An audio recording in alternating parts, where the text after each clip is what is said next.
अस्सलामुअलैकुम नाज़रीन, JN news HD के साथ मैं हूं नाइला भट्टी। नजर डालते हैं आज की अहम खबरों पर। खबर शामिल करते रावलपिंडी से ब्यूरो चीफ चौधरी सदाकत अली की रिपोर्ट के मुताबिक हेल्थ सेक्रेटेरिएट जनूबी पंजाब के ज़ेर-ए-तमाम जश्न आज़ादी तकरीबात कौमी जोश व खरोश से जारी।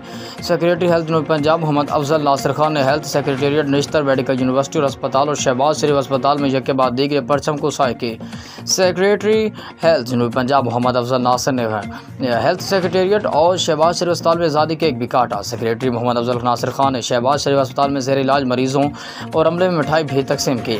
सेक्रेटरी मोहम्मद अफजल नासिर खान ने MS शहबाज शरीफ अस्पताल डॉक्टर मोहम्मद कासिम खान व दीगर अफसरान के हमरा जिसमें आज़ादी के मौके पर पौधा भी लगाया। 14 अगस्त का दिन तजदीद अहद का दिन है। सेक्रेटरी हेल्थ जनूबी पंजाब मोहम्मद अफजल नासिर खान पाकिस्तान का क्या हमारे आबा व अजदाद की अजीम कुर्बानियों का समर है।